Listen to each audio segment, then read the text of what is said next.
Salut à tous, bienvenue dans ce 4e épisode de Y'a pas que la street. Content de vous retrouver si vous êtes des habitués. Sinon, on vous explique le principe en 2 mots, c'est simple, des débats de société qui vont au-delà des clichés. Et ça tombe bien puisqu'on va parler d'agriculture urbaine. Oui, je sais, c'est un peu bizarre de mettre agriculture et urbain dans une même phrase, mais pourtant c'est ce qu'on va faire au cours de cette émission, car c'est un retour à la base qui est devenu vital. Voilà le thème de notre émission, et on est un peu à mi-chemin entre la ville et les champs, justement ici à Zone Sensible du côté de Saint-Denis, l'une des dernières friches, l'un des derniers endroits où on cultive dans la région parisienne. On va y revenir tout de suite avec nos invités, notamment Olivier Dernier qui est avec nous, bonjour. Mais d'abord, Hénory Glaser, bien le bonjour. Bonjour. Vous êtes le directeur de La Passerelle, et si je ne dis pas de bêtises, c'est une entreprise sociale et solidaire qui a été créée par Sodexo. Alors Sodexo, c'est le géant de la restauration collective. Donc si vous avez été dans une cantine d'entreprise ou même dans une cantine scolaire, il y a de grandes chances qu'en fait, vous ayez été servi par Sodexo un jour dans votre vie. Mais d'abord, un tout petit mot sur La Passerelle, à quoi ça correspond ? Oui, alors c'est en effet intéressant de faire ce parallèle entre les deux. Il s'agit bien d'une grande entreprise qui porte aujourd'hui un sujet très fort, parce que l'ancrage territorial est un sujet clé dans le groupe. Et aujourd'hui, en fait, la création depuis maintenant 18 mois de la structure sociale et solidaire, La Passerelle, a vraiment pour vocation de travailler sur cet ancrage territorial, notamment au travers de 2 impacts recherchés, qui sont l'emploi et l'employabilité, notamment dans les quartiers prioritaires de ville, mais aussi la santé par l'alimentation, qui est un des points clés du groupe depuis plus de 60 ans maintenant. Et c'est d'aujourd'hui créer de nouveaux modèles qui soient économiquement viables, donc pas philanthropiques, mais bien montrer qu'on peut faire autrement en s'intégrant au plus près de la réalité des territoires et en tenant compte des enjeux qui y sont présents. On aura l'occasion de développer justement ces aspects-là pendant cette émission Il n'y a pas que la street consacrée à l'agriculture urbaine. Et nous sommes aussi avec Olivier Dernier. Bien le bonjour. Vous pouvez prendre le micro. Et donc vous êtes artiste plasticien, devenu apiculteur, agriculteur, et surtout vous avez créé 2 choses, le Parti Poétique, un collectif d'artistes qui travaillent sur les liens entre art et environnement. Ça tombe bien dans le sujet d'aujourd'hui. Et puis en 2016, vous avez repris l'ultime ferme maraîchère du 19e siècle aux portes de Paris, ici donc sur ces lieux à Saint-Denis, en lisière pas loin de l'université d'ailleurs, et c'est là où vous avez créé Zone Sensible. En 2 mots, c'est quoi Zone Sensible ? Zone Sensible, c'est un lieu porté effectivement par le Parti Poétique qui va fêter ses 20 ans l'année prochaine. Parti Poétique qui est donc un collectif artistique, comme son nom ne l'indique pas. Et Zone Sensible, c'est un pari qu'on a proposé à la ville de Saint-Denis lorsqu'elle a lancé le concours pour la reprise de cette ferme, puisque ce terrain est un foncier de la ville, il appartient à la ville. Et la ville a eu un geste très fort en tâchant de trouver une solution à faire en sorte que cette ferme reste une ferme, parce que c'est devenu la dernière ferme du 19e siècle, encore en activité aux portes de Paris. Et on va revenir sur ce que vous faites ici, notamment en termes de culture, d'agriculture, au cours de cette émission, qui est la vôtre. Vous connaissez maintenant le principe. N'hésitez pas à réagir sur les commentaires via les pages Facebook, YouTube, notamment Instagram, Snap, bref, où vous voulez. En tout cas, sur les réseaux de Samara Facilities, qui est l'un des partenaires de cette émission, et de INSEN Saint-Denis, la marque de territoire du 93, qui a pour mission justement d'aller au-delà des clichés et de mettre en avant notre cher territoire qui est la Seine-Saint-Denis, c'est peu de le dire puisque j'habite juste à côté d'ici. Il n'y a pas que la street, épisode 4, c'est parti, on commence tout de suite avec le premier tour de table.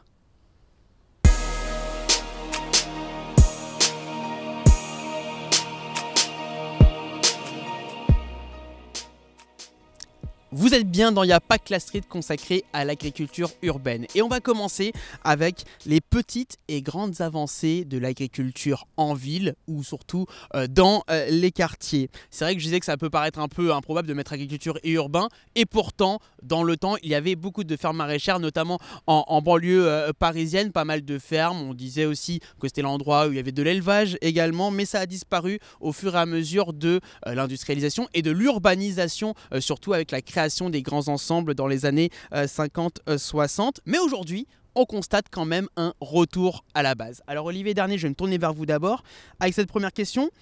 Pourquoi selon vous il y a ce besoin de plus en plus fort de faire pousser les fruits, les légumes près de chez soi et non plus d'essayer d'importer tout comme ça se faisait auparavant ? Mais peut-être parce que la culture hors sol a ses limites, quoi. C'est-à-dire que la chance que l'on a ici, c'est d'être sur un lieu de patrimoine maraîcher et agricole. Mais parce qu'il faut comprendre une chose, là, on n'est pas dans une situation de renouveau agricole, on va être juste dans une situation de résistance. C'est-à-dire que les terres autour de nous, c'était des centaines d'hectares de terres maraîchères, de vergers, de potagers.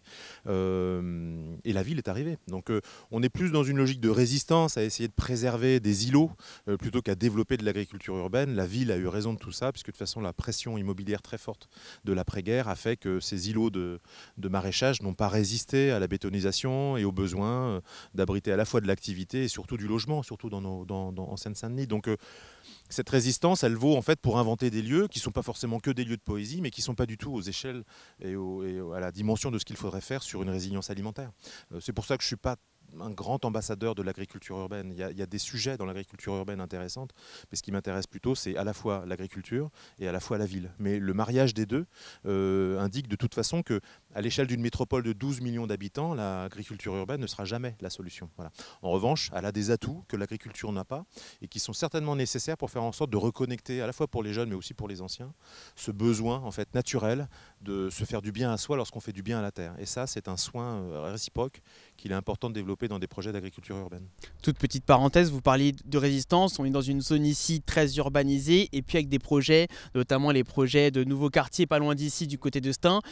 Cette pression-là, vous la ressentez justement depuis que vous êtes installé ici, des promoteurs par exemple, qui voudraient prendre ces terres ici et en faire des immeubles, tout simplement, d'habitation ou autre. Oui, mais la messe est un peu dite, c'est-à-dire que on est sur la fin de cette possibilité encore d'occuper ce que certains qualifiaient comme des friches, voilà, qui étaient plus des zones d'indéfini, mais en fait la seule façon qu'a aujourd'hui la ville de se développer, c'est d'avancer sur des territoires, je ne vais pas dire encore vierges, mais en tout cas disponibles. Et donc c'est aussi pour ça que la Seine-Saint-Denis a peut-être mis du temps, pour certains promoteurs qui ne voulaient pas y aller il y a encore 20 ans, à être comprise comme un territoire de possibilités, alors d'investissement, mais c'est aussi un territoire de solutions, et c'est ça aussi qu'on développe avec le parti poétique et le département de la Seine-Saint-Denis.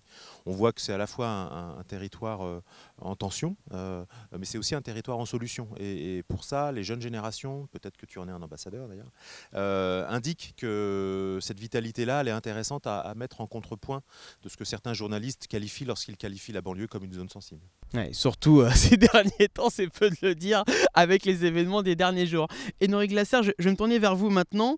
Cette agriculture urbaine, agriculture locale également, le fait de se servir pas loin de chez soi en quelque sorte, ça arrive aussi en contre-modèle de l'industrialisation alimentaire. Alors je sais que la passerelle donc, a été créée par Sodexo, qui est l'un des géants de l'industrie alimentaire, et l'industrie de la restauration collective en tout cas.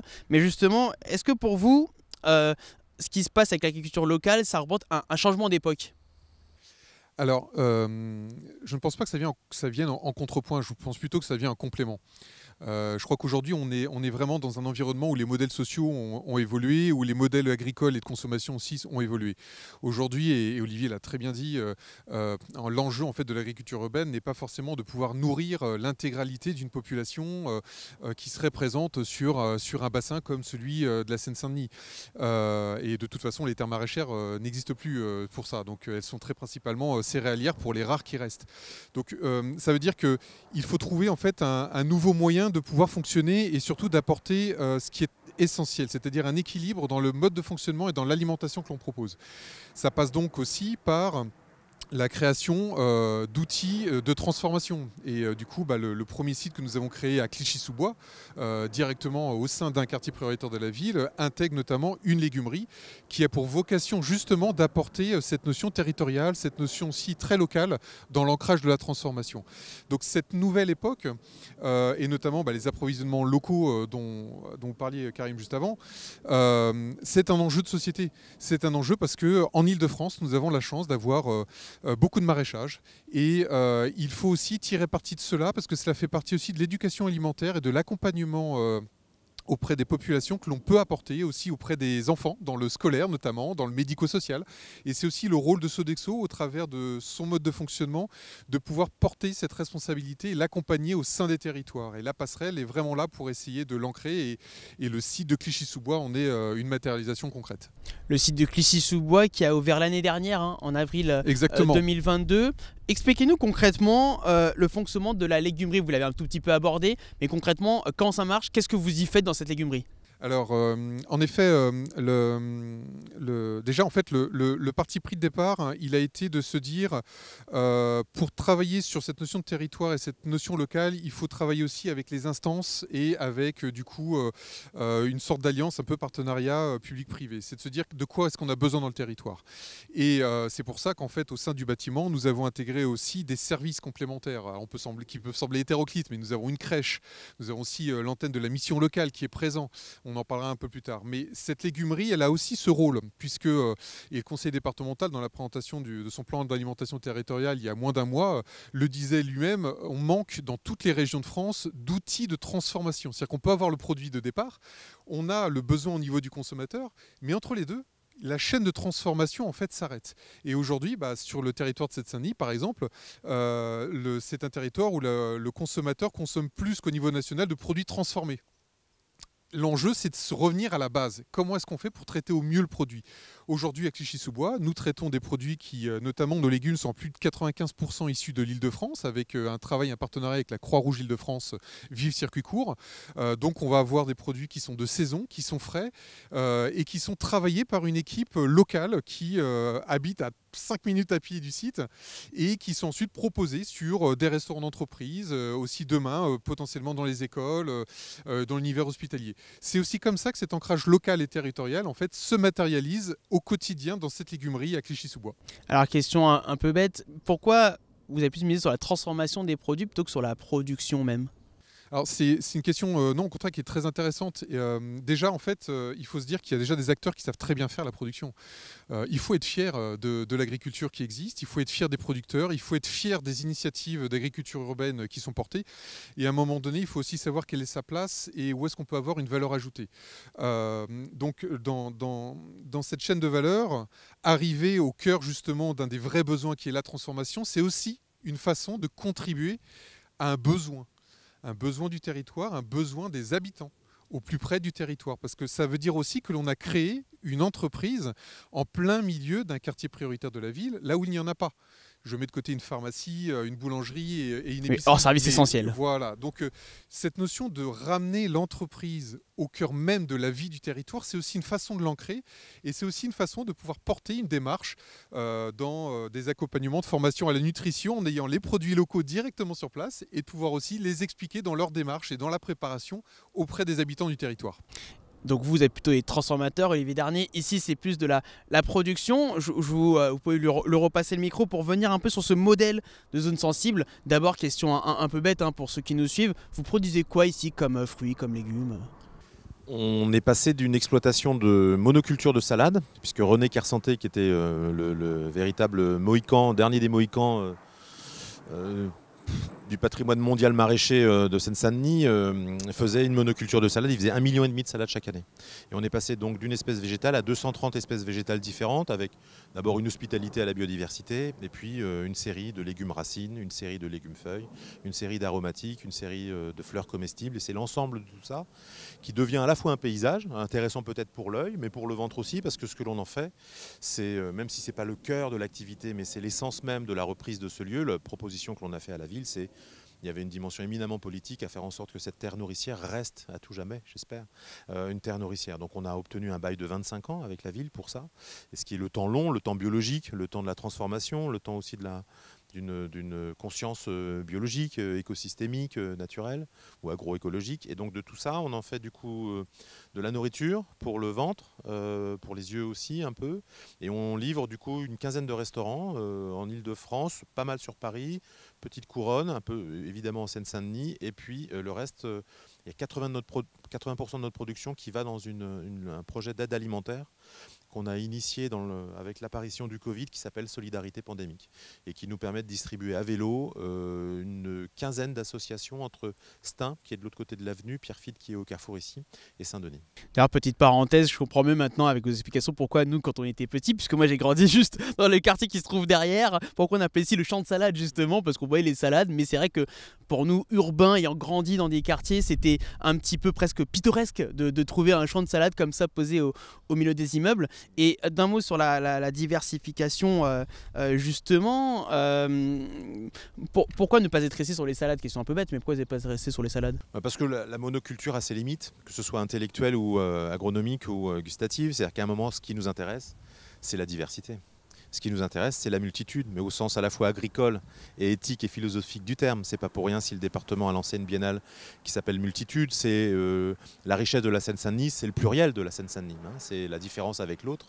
Et c'est la combinaison de tous ces pluriels qui fabriquent la palette de sonorités, de vocabulaire, de culture, de vision, qui font non pas la fragilité de la Seine-Saint-Denis, comme certains pourraient le dire sur des chaînes de télévision malodorantes, mais comme ce qui nous intéresse de développer quand on est né ici, en fait. Quand on est né ici et lorsqu'on arrive ici et qu'on décide d'y rester. Parce que l'air de rien, il y a un engagement, en fait, à comprendre que si des fois on est effectivement dans des moments de tension, comme c'est le cas en ce moment, c'est certainement pas le moment où il faut abandonner le territoire. C'est au contraire le moment où il est nécessaire peut-être de regarder, en fait, les rendez-vous qui ont été un peu ratés, comment les dialogues ont été rompus et comment on arrive à reconstruire, peut-être par la culture, mais peut-être aussi par l'alimentation, des liens essentiels à ce qui fait qu'à un moment on fait société ensemble. Voilà. Donc Zone Sensible, c'est un peu cette idée de produire un carrefour qui, depuis notre alimentation, au lieu de mettre en avant uniquement la question du geste de l'artiste ou de l'art contemporain, comment on arrive à faire carrefour et relation dans une société qui est un peu en souffrance, ouais, qui se trouve un peu fragile et on n'a pas le droit en fait de rester sur cette fragilité-là qui va nous mettre en péril sur notre capacité de nous projeter. Voilà, tu es un exemple de ça, c'est l'envie en fait d'être sur un territoire, de ne pas l'abandonner, d'en être ambassadeur et de laisser entendre, parce que c'est le cas, qu'il y a ici des gens qui se battent pour faire en sorte non seulement de se sauver eux-mêmes, mais de sauver l'intégralité de ce qui peut faire un commun de la Seine-Saint-Denis. On est fiers de représenter également chacun à notre façon la Seine-Saint-Denis au cours de ces émissions. Il n'y a pas que la street. Toute dernière chose avant de passer à la deuxième partie. Sur l'un peut-être des bémols de l'agriculture urbaine, comment faire pour cultiver au milieu des immeubles près des routes par exemple? Est-ce qu'il n'y a pas des limites à cela justement, notamment parce que j'imagine qu'on ne peut pas planter des champs près d'une autoroute par exemple, ce serait peut-être dangereux au niveau pollution. En fait, c'est l'autoroute qui n'a rien à faire à cet endroit-là. Hein, et c'est la ville non plus qui n'a rien à faire à cet endroit-là. Ces endroits ont toujours été des endroits d'agriculture. Ce qui était saugrenu, finalement, c'était pour le maraîcher ici, de voir la ville arriver jusque-là. Donc, faut comprendre que, quand je disais tout à l'heure que cette agriculture est en résistance, on a des objets de patrimoine, en fait, de patrimoine humain, de patrimoine agricole, qui font que ces terres nourricières doivent le rester. Alors, ça a un coût logistique, mais en même temps, produire à proximité de ceux qui ont un ventre à remplir, c'est intéressant. Ça évite d'avoir un coût carbone de déplacement des matières premières et alimentaires jusqu'au ventre de la personne que l'on veut nourrir. Mais la vertu en fait de l'agriculture urbaine, elle est presque plus politique et éducative que productive. Tu disais qu'on était un lieu de production, mais on est surtout un lieu de transformation. Mais un lieu de transformation sociale en fait. C'est-à-dire que les gamins d'ici n'ont pas de grand-père avec un jardin, n'ont pas d'habitude de vacances dans le Larzac ou dans le Luberon. Et de cette déconnexion à la terre, on se retrouve finalement en situation peut-être de créer des vacances à zone sensible, mais de faire en sorte que cette intelligence du vivant dont moi j'ai profité, parce que quand j'étais gamin, les abeilles ont changé ma vie. De cet émerveillement-là, on se retrouve en situation d'artiste, de maraîcher, d'artisan, de designer, à être en capacité d'expliquer comment la magie du vivant peut remplir nos vies et être un guide en fait dans notre façon de croître. Voilà.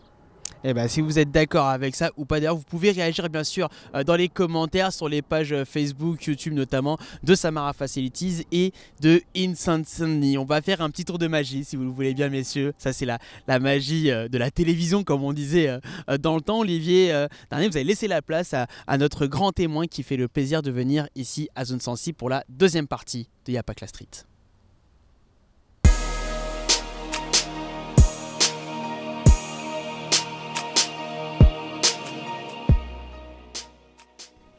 Vous êtes toujours dans Y'a pas que la street, deuxième partie. On a parlé des petites et grandes avancées de l'agriculture urbaine, toujours ici à Zone Sensible. Et j'ai le plaisir maintenant d'accueillir notre grand témoin du jour. Il s'agit de Ranoa Stéphane. Bonjour.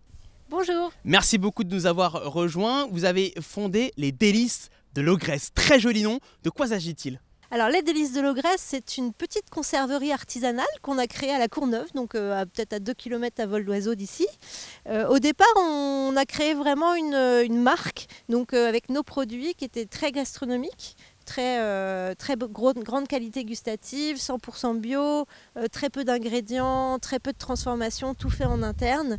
Et l'idée, c'était de retrouver aussi un petit peu la tradition de la Plaine des Vertus, qui a quand même nourri Paris pendant très longtemps. Alors aujourd'hui, il n'y a plus vraiment de terres agricoles, à part des exceptions comme celle-ci, mais il y a quand même on va dire la tradition perdure grâce aux transformateurs, grâce aux gens qui font du traiteur, qui font comme nous des bocaux. Et cette tradition nourricière, finalement, elle est tout à fait cohérente avec notre territoire. Voilà. Et justement, en quoi vous vous inscrivez dans cette tradition nourricière et notamment, puisqu'on parle beaucoup de produire local, de consommer local, des circuits courts, on en a parlé tout à l'heure. Voilà, en quoi vous vous inscrivez dans cette démarche-là? Alors, ce qui est intéressant dans ce qui s'est passé, parce que quand on a commencé il y a 5 ans, on a commencé à discuter un petit peu avec des agriculteurs locaux, évidemment, pour s'approvisionner pour certains produits qu'on trouve ici. Et en fait, on s'est rendu compte qu'on pouvait être beaucoup plus qu'une marque. En réalité, qu'on pouvait revenir à se recentrer un peu sur notre cœur de métier qui est la transformation et qui est la conserverie et contribuer grâce à ce cœur de métier à l'alimentation durable du territoire, c'est-à-dire en transformant les surplus des agriculteurs, alors non pas pour nous finalement, mais pour leur propre circuit de distribution à eux. Donc par exemple là, sur août, on prévoit a priori de recevoir 4 tonnes de tomates en surplus qui n'ont pas de débouchés normalement, et là on va en faire des sauces, des ketchup, des coulis que les agriculteurs vont pouvoir revendre dans leur circuit, et ce qui leur permet aussi non seulement de ne pas perdre, mais aussi d'élargir leur gamme, ce qui plaît à leurs clients. Donc voilà, c'est un peu comme ça qu'on s'inscrit aujourd'hui dans le local, et y a un potentiel un peu énorme là-dessus, puisqu'on a fait des études et on est arrivé à évaluer à peu près à 45 à 50 tonnes par an de surplus à transformer. C'est vrai que c'est une mission anti-gaspi, c'est un terme à la mode justement, on parle de local, le fait de ne pas gaspiller, ça aussi c'est crucial en termes d'environnement également pour pas que ça parte à la poubelle. Alors il y a le côté anti-gaspi, mais je dirais que ça va beaucoup plus loin que juste de ne pas mettre des choses à la poubelle. Parce que ça permet aussi de résoudre certains paradoxes dans lesquels on est. C'est-à-dire qu'aujourd'hui on va importer de la sauce tomate qui est transformée en Italie. Les tomates, on ne sait pas si elles viennent d'Italie ou si elles viennent de Chine, alors qu'on en jette ici. Là il y a un paradoxe, il y a un impact carbone à tout ça. Donc ça va bien au-delà de juste les tomates qu'on jette en fait. C'est résoudre des paradoxes qui sont aujourd'hui des aberrations, même plus que des paradoxes, et qui sont toute la problématique de notre système agroalimentaire. C'est-à-dire que voilà, on va arrêter de faire ce genre de trucs complètement stupides. Donc c'est un peu ça aussi l'idée. Et Énoric justement Lasserre, qu'est-ce que ça vous inspire justement ce type de discours, sachant que vous à la passerelle du côté de Clichy-sous-Bois, il y a aussi cette notion, j'imagine, de transformation, de récupération, de gaspiller le moins possible finalement. Alors en effet, dans les points qui viennent d'être mentionnés, il y a quand même beaucoup de points qui sont structurants pour le contexte aussi dans lequel on est au niveau géographique, parce qu'il faut aussi rappeler que en Seine-Saint-Denis, nous sommes sur un périmètre où le domaine maraîcher est très faible. C'est principalement du domaine céréalier. Et l'un des grands sujets qui se retrouvent, c'est souvent les sujets de transformation. On peut avoir des produits qui viennent d'Île-de-France, et c'est ce qu'on travaille chez nous dans la légumerie, des produits qui viennent vraiment du territoire localement. Il y a les débouchés avec les habitants, tout un enjeu sur la santé par l'alimentation et leur apporter ces bons produits locaux de saison. Mais il faut pouvoir les transformer. Et c'est aussi un des enjeux que l'on a, nous, au travers de la légumerie de Clichy-sous-Bois, qui est le moteur économique du pilier global qui comprend d'autres éléments sociaux et sociétaux. Le moteur économique et le moteur social, on en parlera dans la dernière partie. Un dernier mot peut-être avec vous, Ranois, justement sur cette dimension-là, sur cette dimension sociale et économique. Vous, comment ça marche en termes de recrutement également? Est-ce que vous recrutez local par exemple? Comment ça marche? Alors oui, on essaye de... Parce que nous, cette implantation dans le territoire du 93, alors même si effectivement nos agriculteurs ne le sont pas forcément, mais nous on y est. Et cette implantation-là, pour nous, elle a beaucoup de sens. Moi, c'est un territoire que j'ai choisi. En gros, j'ai grandi près de Versailles dans le 78. Donc j'ai fait un peu un grand écart dans ma vie, mais parce que ce territoire, il a une énergie de dingue, il a un potentiel de dingue, et il porte des solutions d'avenir. On s'en rend pas compte, mais les difficultés dans lesquelles il est et comment il s'en sort, finalement, ça apporte des solutions d'avenir. Et je pense que c'est important en termes économiques d'être présent dans ce territoire. Donc oui, j'essaie de faire de l'insertion. Alors on est une toute petite équipe et c'est déjà pas toujours facile de se débattre avec les marchés, les machins, les trucs. Vous êtes combien d'ailleurs? On est 5. Donc c'est vraiment pas, on n'est pas nombreux.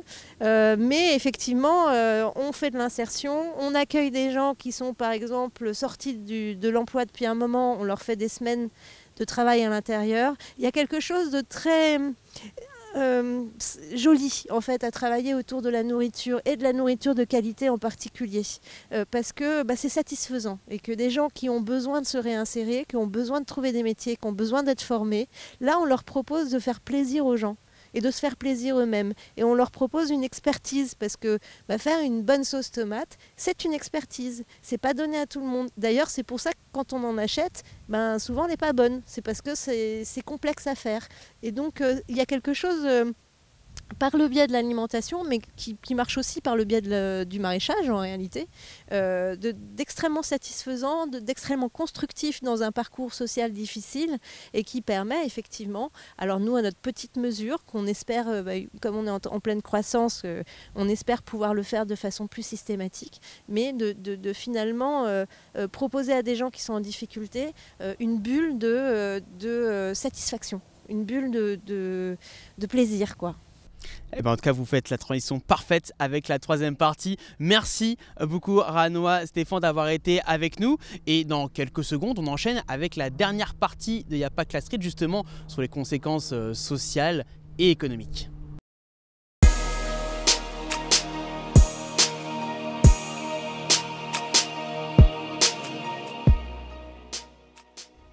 Il n'y a pas que la street consacrée à l'agriculture urbaine ici à Zone Sensible du côté de Saint-Denis. Et c'est un nouveau tour de magie puisque Olivier Darnay est revenu parmi nous.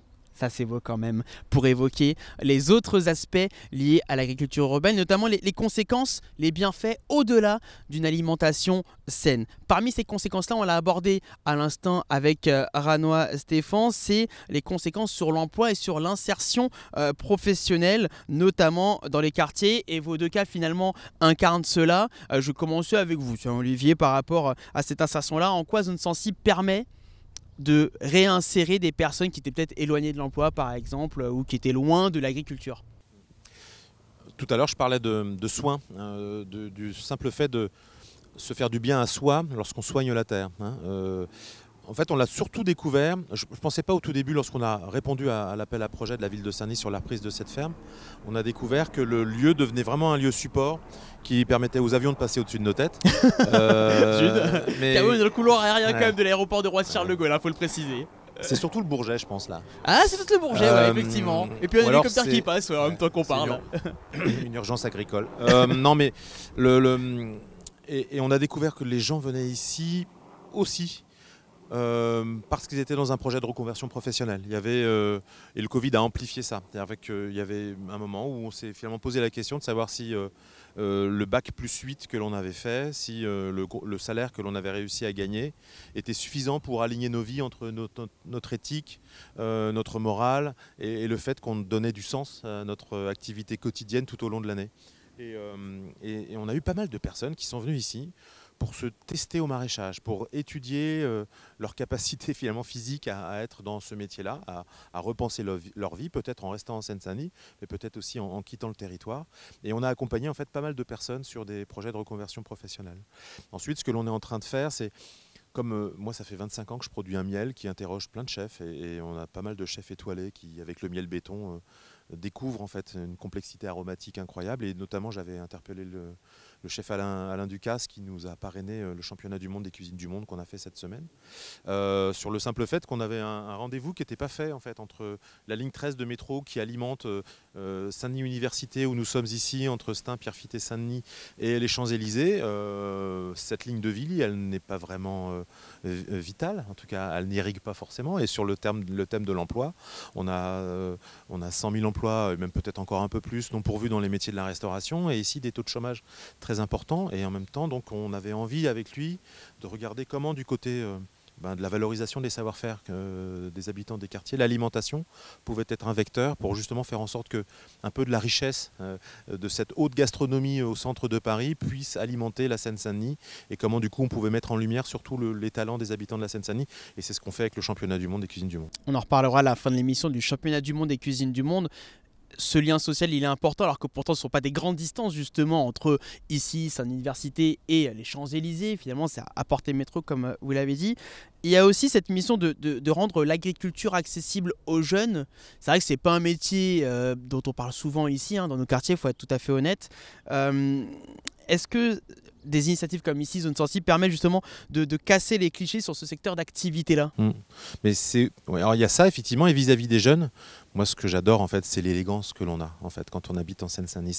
Certains n'ont pas besoin de faire d'école pour être dans une élégance du geste, du regard, cette franchise, cet art du langage, cette tchatch. On en a besoin en fait, parce que d'une certaine façon, elle invente aussi un savoir-être aujourd'hui contemporain du côté de ce que pourraient être les nouveaux métiers de l'hospitalité. Ce que l'on a développé là en ce moment, c'est depuis cette année, on a créé l'école du bien manger, qui répond à 2 missions. Cette école du bien manger, on l'a fait avec le Muséum national d'histoire naturelle et avec d'autres partenaires, avec Christophe Lavelle et avec des porteurs de projets ici, avec aussi Ranois, avec les délices de l'Ogresse. L'idée, c'est de se dire, bon, on a plusieurs problèmes ici sur la bouffe, puisque simplement la malbouffe existe bien, la junk food aussi, beaucoup de produits industrialisés, des ruptures en fait intellectuelles des fois qui nous laissent entendre que c'est compliqué de cuisiner avec des produits frais, ça prend du temps, ça coûte de l'argent. Et cette école du bien manger, elle montre le contraire. Qu'on peut faire un très bon repas pour 6 personnes avec 12 €, qu'on peut faire des choses délicieuses avec des épluchures de légumes, que ça prend pas beaucoup plus de temps quand on sait faire cuire une viande, il y a tout un tas de choses qui font qu'à un moment, on a à dédramatiser des a priori en fait qui est portés par l'alimentation. Et l'idée, ça va être de développer une sorte de campus autour des apprentissages des métiers du vivant et de la restauration ici depuis Zone Sensible. C'est sur ça qu'on travaille en ce moment. Voilà pour Zone Sensible. Et du côté de la passerelle, justement, d'abord, on va reparler de l'insertion professionnelle, mais d'abord un mot justement sur ce que vient de dire Olivier Dernier, sur cet aspect apprentissage nutritionnel, en quoi justement des initiatives comme la passerelle permettent aussi ça justement. Alors c'est un point clé, car aujourd'hui, d'une manière même nationale, au-delà du territoire, on se rend compte que la connaissance de l'alimentation et de son alimentation, en fait, finalement, elle n'est pas si développée que ça, et qu'en fait, les gens ne savent pas forcément quoi faire de paniers de légumes. Et la Seine-Saint-Denis a été un des départements qui a toujours eu de très belles initiatives auprès des habitants sur le fait de proposer des paniers de légumes, de fruits très accessibles en termes de prix. Mais souvent, ce qui se passe, c'est qu'on ne sait pas forcément quoi en faire. Du coup, la notion d'atelier nutrition, d'atelier devient clé. Et à la passerelle, on a pour vocation en fait d'être très ancré sur du concret, parce que c'est la réalité qui fait loi. Et du coup, on a déjà mené des ateliers nutrition à Clichy-sous-Bois, un avec les équipes de la crèche, pour notamment l'accompagnement sur la connaissance sur la nutrition pour les très jeunes enfants, et un autre avec les jeunes issus des parcours de la mission locale, qui sont venus, il y avait plus de 25 jeunes qui sont venus en avril, sur un atelier notamment lié au sucre. Et au risque de l'alimentation en fait. Et du coup avec un atelier où on a présenté dans un soda c'est tant de sucre, dans un burger c'est tant de sucre caché, ou alors l'équivalent, c'est-à-dire tiens, si tu vas manger tes 5 nuggets, chose qu'on mange beaucoup quand même dans nos territoires, eh bien il faut 30 minutes de nage pour l'évacuer. Ça, ce sont des éléments réels et concrets en fait, qui aident aussi à donner des curseurs. Lorsqu'on est dans une phase d'alimentation où on se dit en fait cette notion de junk food elle existe, elle est réelle, alors elle a une dimension de plaisir qu'on peut pas nier et qu'il faut pas nier d'ailleurs. Mais la réalité de l'alimentation du quotidien aussi, c'est d'accompagner. Et les ateliers nutrition sont aussi là pour permettre de développer un petit peu et d'accompagner avec beaucoup d'humilité un accès à l'information sur le bien manger, et qu'on peut aussi s'éclater, s'amuser en cuisinant chez soi ou en achetant des produits qui sont frais et locaux, et notamment les fruits et légumes. Ils méritent d'être mis en valeur parce que c'est une des vraies belles richesses qu'on a en France. Ces ateliers éducatifs, vous en avez aussi, Olivier Dernier, ici au sein de Zone Sensible. Je sais que notamment à l'occasion des vacances d'été par exemple, il y aura des ateliers qui seront organisés, et on voit justement, à ce que vous disiez à l'instant aussi, ce besoin de reconnexion avec les saisons. C'est vrai qu'en tant qu'urbain, même nous des fois on ne sait pas trop quelle est la saison pour les fraises, quelle est la saison pour les clémentines, quelle est la saison pour les oranges, bref, tout ça pour dire que cette vertu-là justement éducative, elle se fait à tout âge. Et selon vous, Olivier, est-ce que ce genre d'atelier permet de pousser le grand public à se questionner. Souvent, on va au supermarché, on se pose pas trop la question. On voit un ananas qui vient de l'autre bout du monde, on se pose pas trop la question. Est-ce que c'est ça aussi l'un des objectifs, justement, de ramener l'agriculture dans les quartiers, dans les villes, de permettre aux citoyens, finalement, à tous âges, de se questionner? Alors, la saison, oui, c'est plus simple lorsqu'on est apiculteur parce que finalement, la patience des saisons, elle nous réapparaît en travaillant avec le vivant. En revanche, lorsqu'on est un enfant ou une mère de famille sans support finalement pour le témoignage en fait véritable de ce que la nature nous dit par rapport à la patience des saisons, c'est plus délicat. Et donc nous, on joue de passerelle pour le coup, mais avec des pratiques artistiques, avec des ateliers de pratique avec des chefs. Donc l'idée c'était du coup de se dire, bon, on est un lieu support parce que Zone Sensible finalement c'est une chance magnifique pour avoir un démonstrateur très opérationnel de solutions concrètes. On a un hectare comme on a une page blanche pour montrer et mettre en œuvre des projets grandeur nature. Voilà. Mais être grandeur nature lorsqu'on n'a aucune connexion à la nature, ça veut dire faut commencer par le début. Et donc on commence par le sol. Et donc cette chose-là, elle se fait avec des artistes qui sont en résidence sur des temps longs, des temps biologiques, qui nous permettent de faire en sorte qu'ils se posent là uniquement, pas forcément pour uniquement développer un projet artistique, mais faire un projet avec le territoire. Là, en l'occurrence, on a un collectif d'artistes magnifiques de 3 femmes qui s'appelle Enoki, qui est en résidence pendant 1 an et qui se pose la question de l'alimentation du futur en Seine-Saint-Denis. Elle travaille sur plusieurs procédés. Le projet s'appelle Food Fiction. C'est un jeu de société, donc finalement c'est un jeu sur les enjeux de l'alimentation et qui va d'abord créer une œuvre, mais qui travaille sur plusieurs concepts, y compris celui d'une sécurité sociale alimentaire. Voilà. Est-ce qu'on peut penser à la dynamique de quelque chose qui relèverait vraiment d'un service public, qui considérerait notre alimentation comme quelque chose qui relève d'un commun à protéger et qui relève évidemment de connexion et de nécessité sur la qualité de notre santé, sur la longévité, sur la façon qu'on a aussi de transmettre ça à ses propres enfants, même lorsqu'on n'a pas de jardin. La qualité de la santé, notamment quand on n'a pas de jardin, c'est très important.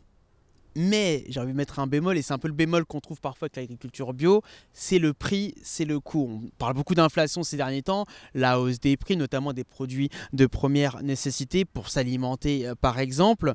Selon vous, est-ce que justement on peut faire des produits locaux, notamment des produits faits près de chez soi, dans des terrains comme ici par exemple à Zone Sensible, tout en étant moins cher que ce que les supermarchés peuvent importer de France ou d'ailleurs?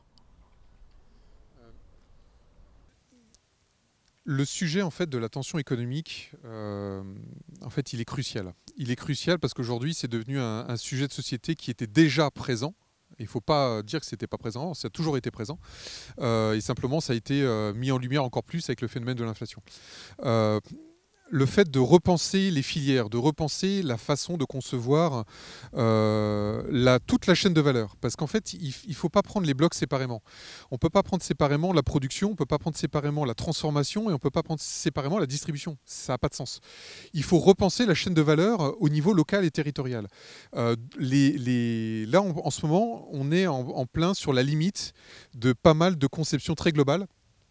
Qui ont eu leur intérêt fut un temps, mais qui ont aussi du coup défait la part du vivant, en fait, pour reprendre les mots d'Olivier, ont bétonné un maximum là où on aurait eu besoin de conserver sûrement des surfaces agricoles. Donc aujourd'hui, il est tout à fait possible, et c'est en cours d'initiation, et notamment une démarche comme celle-ci fait que le prouver, ou une démarche comme la nôtre à la passerelle aussi, c'est que on doit pouvoir travailler d'une manière différente sur la juste quantité aussi. Parce que produire pour produire n'a pas de sens. Il faut produire pour ce dont on a besoin.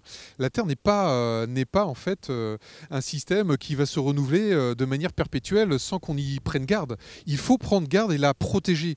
Pour la protéger, il faut être enfin conscient de la réalité de ce qu'on a besoin et produire ce dont on a besoin. En tout cas, c'est une façon dont on peut y répondre et intégrer toute la chaîne de valeur dans cette réflexion. Enfin, Olivier, je redonne la main. Justement, Olivier, quel est votre avis là-dessus sur ce lien avec l'inflation? On en parle beaucoup également. C'est-à-dire que là, on est sur un territoire qui est... je dis des fois qu'on est un peu en banlieue de la banlieue. Hein, c'est-à-dire qu'on est à la frange limite de Stein, à la frange limite de Pierrefitte et à la frange limite de Saint-Denis. Et on le sait que le quotidien des gens ici font que nourrir sa famille est une priorité. Mais la difficulté aussi d'arriver au 15 ou au 20 du mois, et même peut-être des fois bien avant la fin du mois, avec cette urgence-là de sécuriser finalement la façon qu'on a de protéger sa famille en trouvant les conditions d'une nourriture de qualité, eh ben, c'est devenu des signaux et il y avait des alertes rouges là sur le territoire avec des problèmes qui étaient même en urgence hospitalière avec des problèmes de malnutrition pendant le Covid. Dans ce moment-là, en fait, on se rend compte qu'un lieu comme celui-là devient un lieu éminemment politique, en fait. Et j'ai le sentiment que la ferme devient l'espace politique des temps futurs, que ce soit en milieu urbain ou en zone rurale, parce que c'est l'endroit finalement où l'on va réguler à la fois les ressources alimentaires, mais la ressource paysagère, la qualité de notre air, la qualité de notre eau. Tout ça se gère par les gardiens du paysage qui sont finalement les paysans. Et ici, du coup, cette urgence politique, elle est apparue avec le Covid, avec un moment où on s'est dit ça n'a aucun bon sens de continuer à livrer des restaurants étoilés, le Plaza Athénée, le Meurice ici, avec les légumes de Seine-Saint-Denis, si on oublie et si on n'écoute pas l'urgence alimentaire des habitants du quartier. Et donc c'est comme ça qu'on a réussi, on avait 3 mois de trésorerie pour l'amorcer, à lancer ce projet qui s'appelle Solidarité Pandémique. On s'est dit voilà, c'est le moment où on montre que les projets d'agriculture urbaine deviennent des projets éminemment politiques, de soutien, de support aux habitants ici. Et on a commencé à faire, donc on a offert pendant la première année, 90% de notre production alimentaire est partie en aide alimentaire. On a identifié des porteurs de projets en Seine-Saint-Denis qui avaient un souci d'approvisionnement. On a créé une boucle de distribution avec les régies de quartier de Stein et de Saint-Denis. Et tous ces derniers kilomètres, on les a livrés en vélo. Et ensuite, on a interpellé des entreprises, on a fait une annonce sur France Inter, et c'est comme ça qu'on a réussi à mettre au bout de ces 3 mois de trésorerie. Et c'est un projet qu'on continue, Solidarité Pandémique. On a réussi à le financer en 2021, en 2022, là on le fait en 2023. Et à un moment, cette gratuité-là, elle a un coût. Donc il faut aller chercher en fait Forcément les conditions de cette gratuité. Et c'est la même chose pour ici, Zone Sensible, c'est un lieu où la visite est gratuite. C'est à nous d'aller, c'est des fois compliqué, c'est un message de détresse. Tant qu'à faire. Pour simplement équilibrer des comptes qui font qu'à un moment, lorsqu'on offre quelque chose, si cette chose a un coût, eh ben, il va falloir équilibrer ça avec peut-être la générosité de quelqu'un, d'une entreprise ou je ne sais quoi. En tout cas, le message est bien passé et on le voit avec vos exemples concrets justement en quoi l'agriculture urbaine ou l'agriculture locale peut justement s'insérer dans le cadre de la société et puis aider notamment dans les cas d'urgence alimentaire. Et c'est vrai que la Covid en a été un bon exemple. En tout cas, vous pouvez réagir bien évidemment sur nos plateformes Twitter, Facebook, YouTube notamment de Samara Facilities et de Seine-Saint-Denis. Merci beaucoup à tous les deux d'avoir été avec nous. Un dernier mot avant de conclure, Olivier, puisque vous avez le micro, ça tombe bien, à propos de la finale du championnat du monde des cuisines du monde, petite répétition, qui se sont déroulées ici même le 1er juillet dernier. En quelques mots, comment ça s'est passé? Qu'est-ce que c'est déjà et comment ça s'est passé? C'est la suite de l'histoire d'amour entre le parti poétique et le département de la Seine-Saint-Denis, mais c'est tout simple. On a un prétexte admirable qui est les Jeux Olympiques. Ça nous tombe dessus comme quelque chose qui était résultat d'une quête longue. Et en même temps, qu'est-ce que ça révèle en fait au moment où la Seine-Saint-Denis, c'est déjà une histoire du monde, quoi. Donc on n'attend pas les Jeux Olympiques pour offrir en fait la beauté de ce visage qui est multifacette. Et l'idée, c'est de se dire voilà, on a des talents en Seine-Saint-Denis, on a de la créativité. Comment est-ce qu'on fait en sorte non pas de les mettre en concurrence, mais de les révéler? Et on passe par le prétexte idiot d'un championnat du monde des cuisines du monde, mais ça nous fait rire. Mais s'il y a bien un territoire qui doit l'accueillir, c'est certainement la Seine-Saint-Denis. Et on le fait avec cette idée d'avoir peut-être dans des familles une petite fille qui interpelle sa grand-mère, qui dit allez mamie, vas-y, on y va, ton plat, la magique, on le présente au championnat du monde. D'avoir un chef qui interpelle un artiste et qui dit est-ce que tu es d'accord pour qu'on fasse un duo et qu'on essaye d'inventer une nouvelle version d'un plat. Et on ne savait pas avec le IN 93 et avec Multitude si c'est quelque chose qui allait fonctionner et être vraiment ce que l'on avait envie d'en faire, c'est-à-dire un révélateur de la richesse du territoire. Et ça fonctionne, on est très heureux de ça. Et donc c'était la finale samedi de la catégorie recettes de famille. Et pour le 9 septembre, et donc les candidatures sont encore ouvertes, on lance du coup le championnat du monde des cuisines du monde sur cuisine et création. Voilà, si vous avez envie de vous associer à quelqu'un avec lequel vous n'avez encore jamais cuisiné ou au contraire quelqu'un qui a une créativité que vous n'avez pas ou qu'ensemble vous voulez inventer quelque chose, c'est le moment d'être champion du monde. Eh ben, l'appel est lancé. Henri Glaser, vous voulez réagir un petit mot? Oui, rapidement en fait, juste pour compléter aussi, parce qu'en fait c'est une super initiative qui a été menée et qui montre aussi qu'on est sur un département, le 93, qui est très dynamique. Et cette notion en fait d'emploi, et je reviens dessus juste un petit point Karim, parce qu'en fait cette notion de l'emploi est un sujet clé en fait. On parle de l'alimentation, mais en fait elle est directement liée à l'humain, au vivant et donc à l'emploi. Et c'est aussi pour ça qu'il faut pousser des initiatives en partenariat avec nos institutions. Nous quand on a créé le bâtiment à Clichy-sous-Bois, ça a été l'opportunité de créer plus de 20 emplois directs au travers d'une crèche, au travers de la mission locale, des parcours de formation qui sont faits pour les jeunes aussi de ces quartiers qui en ont besoin. Et c'est très important de le mentionner. On a aussi créé une toute nouvelle façon de concevoir l'emploi et les parcours d'emploi. On a créé de nouveaux parcours d'emploi, parce qu'Olivier l'a mentionné, les métiers de l'alimentation sont des métiers en très forte tension depuis le Covid. Et du coup, on est parti sur un nouveau format un peu d'alliance publique-privée avec les missions locales, avec Pôle emploi, mais aussi avec la direction de l'emploi, formation et insertion du Grand Paris Grand Est, sur la façon de concevoir un nouveau parcours qui part des besoins des entreprises, pour le coup, fait du sourcing dans les quartiers des personnes qui recherchent un travail et ensuite les accompagne dans une formation qui leur fait trouver un boulot. Et aujourd'hui, on a fait 3 parcours qui ont permis à plus de 30 CDI d'être trouvés dans des métiers de barista, dans des métiers aussi de la restauration, de commis de salle. Et c'est aussi comme ça que cet ancrage territorial dont on a beaucoup parlé tout au long de cet échange se matérialise, puisque on ne peut en aucun cas séparer l'alimentation et l'agriculture de l'humain et du vivant. Parce qu'en fait, sans ça, ça n'existe pas. Et donc, c'est aussi là où le rôle de nos structures est de pouvoir pousser ces initiatives au travers d'ateliers nutrition, de parcours emploi et aussi de solutions vraiment tournées sur le territoire. Et c'est aussi le rôle qu'on porte au niveau de la passerelle et qu'on essaie de dupliquer aussi au niveau national. Ce sera le mot de la fin. Merci beaucoup, Honoré Glaser, directeur de La Passerelle, donc cette entreprise sociale et solidaire créée par Sodexo. Merci beaucoup, Olivier Darnay, de nous avoir accueillis ici au sein de Zone Sensible à Saint-Denis. Puis merci à vous de nous avoir suivis, bien sûr. Il n'y a pas que la street, vous pouvez trouver ce numéro et les précédents sur toutes les plateformes Samara Facilities et In Seine-Saint-Denis. Mon nom est Karim Baldé. On se retrouve très bientôt pour de nouveaux débats. À plus.